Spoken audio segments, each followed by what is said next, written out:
आज आपण होळी स्पेशल खानदेशात केला जाणारा पारंपरिक पदार्थ तो म्हणजे तुरीच्या डाळीचे फुनके आणि त्यासोबत केली जाणारी कढी ते कशी करायची ते आज आपण बघणार आहोत। करायला खूप सोपे आहे आणि खाण्यास मस्त टेस्टी, चविष्ट आणि पौष्टिक बनतात। नमस्कार, मनीषा टेस्टी रेसिपी मध्ये तुमचे सर्वांचे मनापासून खूप खूप स्वागत। आज आपण होळी निमित्त कढी फुनके कसे करायचे ते बघणार आहोत। करायला खूप सोपे, कमी साहित्यात आणि झटपट तयार होतात। फुनके जास्त वेळ नरम आणि लुसलुशीत पोकळ होण्यासाठी तर काहींचे फुनके केल्यानंतर खाताना ते घशात फसल्यासारखे होतात किंवा कोरडे होतात आणि कढी करताना ती फाटत असेल तर त्यासाठी इथं मी काही टिप्सही सांगितलेले आहेत। तेव्हा तुम्ही माझ्या पद्धतीने एक वेळा नक्की ट्राय करून पहा आणि रेसिपी आवडली तर एक लाईक नक्की करा आणि अशाच नवनवीन रेसिपीज पाहण्यासाठी माझ्या चॅनलला सबस्क्राइब करा। चला तर मग रेसिपीला सुरुवात करूया।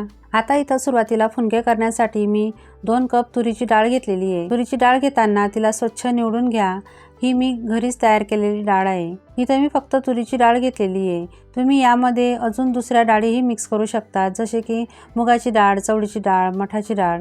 तुम्ही ह्या डाळी आवडीनुसार घेऊ शकता। त्याचेही फुनके छान लागतात, पण फक्त तुरीच्या डाळीचे फुनके तुम्ही एक वेळा माझ्या पद्धतीने करून पहा। आता आपण या डाळीला स्वच्छ धुवून घेणार आहोत। तर 2 ते 3 पाने तिला स्वच्छ धुवून घ्यायची आहे। तर धुताना तिला अशी व्यवस्थित रगडून धुवायची, म्हणजे त्यातील घाण पाणी असतं ते सगळं निघून जातं। तर या पद्धतीने असं व्यवस्थित रगडून तिला स्वच्छ धुवून घ्यायची आहे। तर बघू शकता पाणी किती घाण आहे। तर आता मी ते सगळं काढून टाकणार आहे आणि 2 ते 3 पाण्याने याच पद्धतीने डाळ व्यवस्थित रगडून धुवून घेणार आहे, म्हणजे ती स्वच्छ निघून जाते। तर आता बघा, मी आता डाळ व्यवस्थित धुवून घेतलेली आहे आणि आता त्यामध्ये आपण पाणी टाकून तिला 4 ते 5 तासांसाठी भिजत ठेवून घेणार आहोत। तुम्ही जर सकाळी करत असाल तर रात्री भिजत ठेवून घेतली तरी चालेल आणि जर तुम्हाला दिवसा करायचं असेल तर 4 ते 5 तासांसाठी तिला भिजत ठेवायची। 4 ते 5 तास व्यवस्थित आपली डाळ भिजली जाते। आता बघू शकता 4 ते 5 तास झालेली आहेत आणि आपली डाळ मस्त अशी टम्म फुगलेली आहे, एकदम छान भिजली गेलेली आहे। तुम्हाला दाखवते मी। तर बघा किती मस्त अशी छान टपोरी झालेली डाळ। तर आता मी तुम्हाला एक डाळ तोडून दाखवते। तर बघा, डाळ व्यवस्थित अशी तुटते, म्हणजे आपली डाळ व्यवस्थित भिजली गेलेली आहे। डाळ छान भिजल्यावरच ती पटकन बारीक होते आणि वाफवल्यावर पटकन त्याचे फुनके तयार होतात आणि छान नरम होतात। आता मी डाळचं सर्व पाणी काढून ते निथळत ठेवून घेतलेली आहे। तर बघा, असं चाळणीवर तिला निथळत ठेवून घ्यायची आहे, म्हणजे त्याच्यातील सगळं जे पाणी आहे ते काढून घ्यायचं आपल्याला।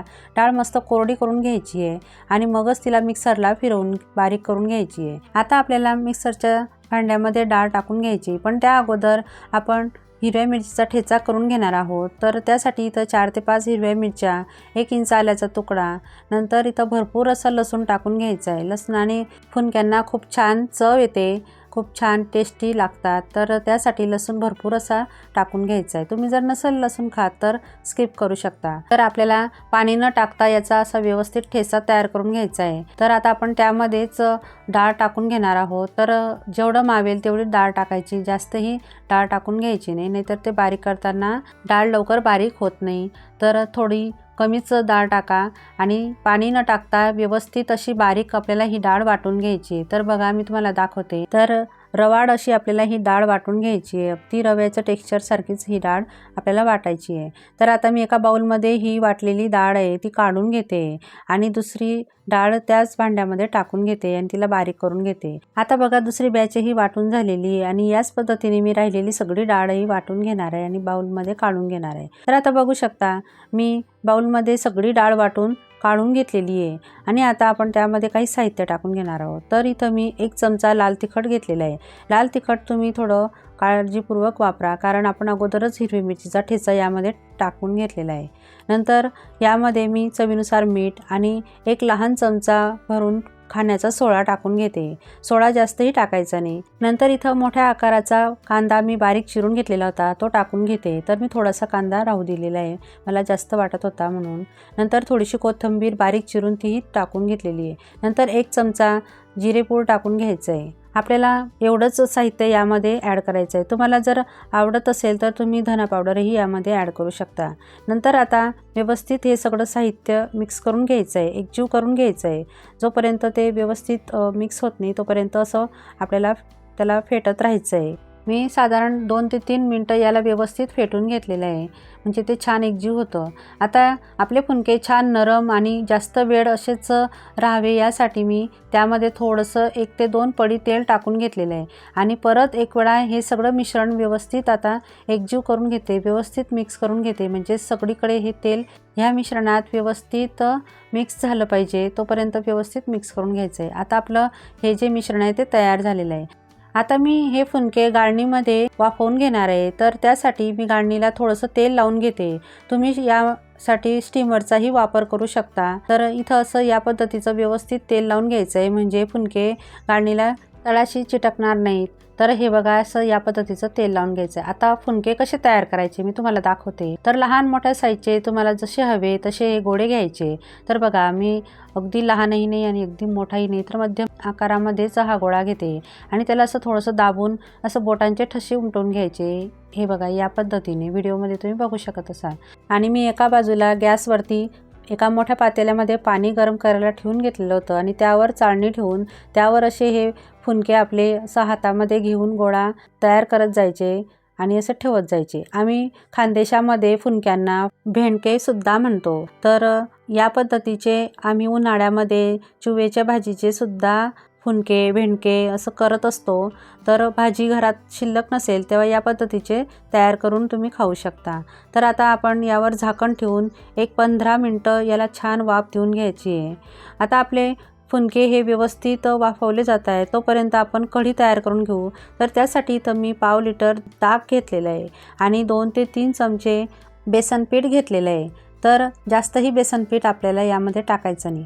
आता आपण बेसन पीठ ताकात न टाकता ताक बेसन पिठामध्ये टाकून घेणार आहोत. त्यामुळे असं केल्याने बेसन पिठाच्या गुठळ्या होत नाही आणि ते लवकर असं ताकामध्ये मिक्स होतं.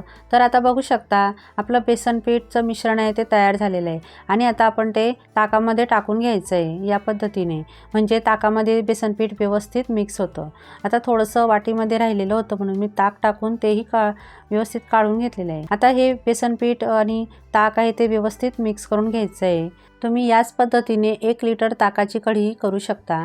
आता बघा, ताक आणि बेसन पीठ व्यवस्थित मिक्स झालेलं आहे. आता त्यामध्ये आपण चवीनुसार मीठ टाकून घेणार आहोत आणि अर्धा चमचा मी इथं धना पावडर टाकून घेते. त्यामुळे कढीला एकदम छान टेस्ट लागते. तुम्ही नसाल टाकात तर एक वेळा नक्की ट्राय करून बघा. तर आता आपलं ताक तयार झालेलं आहे आणि आता आपण कढी तयार करून घेणार आहोत. तर त्यासाठी गॅसवर मी एक पातेलं गरम करायला ठेवून घेतलेलं होतं आणि त्यामध्ये मी 4 ते 5 चमचे साजूक तूप टाकून घेतलेलं आहे.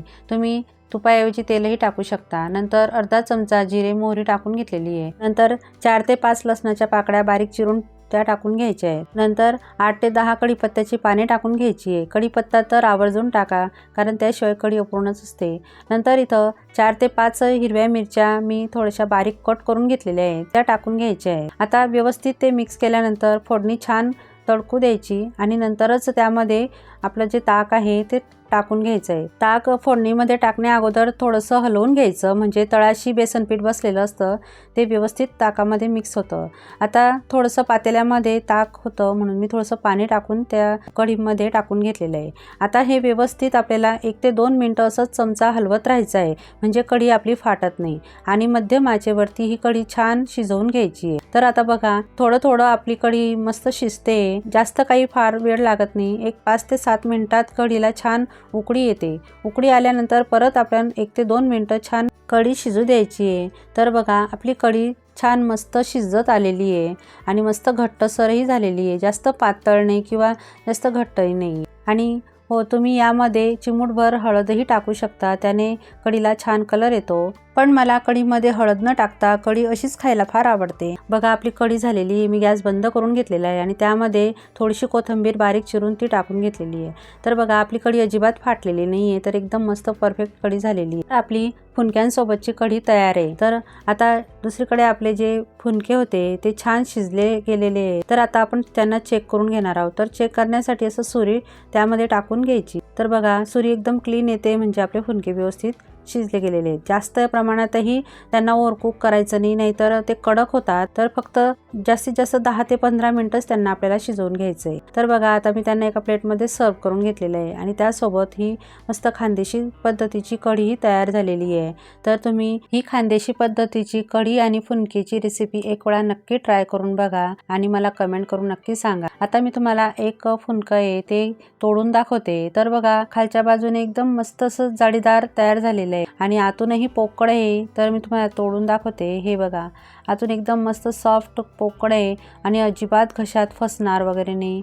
तर एकदम मऊ असं आपलं हे लुसलुशीत फुनकं तयार झालेलं आहे. आमच्याकडे भेंडकं म्हणतात. तर हे बघा या पद्धतीने आणि तुम्ही असं कढीमध्ये ते बुडवून खाऊ शकता किंवा फुनक्यांना असं बारीक चुरा करून त्यामध्ये कढी मिक्स करून ते खाऊ शकता. खूप छान टेस्ट लागते आणि फुनके हे कढीशिवाय अपूर्णच असतात. तर तुम्ही ह्या होळीला हा कढी फुनक्याचा नैवेद्य नक्की तयार करून पहा. आम्ही खानदेशात कढी फुनक्याच्या सोबत गव्हाच्या पिठाच्या गोड शेवया करतो. जे खानदेशी हा व्हिडिओ बघत असतील त्यांना नक्कीच माहीत असेल. तर तुमच्यापैकी कोण कोण होळीला हा कढी फुनक्याचा नैवेद्य करतात ते मला नक्की कमेंट करून सांगा आणि तुम्ही हा व्हिडिओ कोणत्या भागातून बघताय तेही मला कमेंट करून सांगा. आणि हो, तुम्हाला माझ्या रेसिपीज जर आवडत असतील तर माझ्या चॅनलला नक्की लाईक आणि सबस्क्राईब करा आणि तुमच्या मित्रमैत्रिणींना नक्की जास्तीत जास्त शेअर करा. चला तर मग पुन्हा भेटूया अशाच एक नवीन रेसिपी सोबत. तोपर्यंत मस्त खा आणि स्वस्त राहा.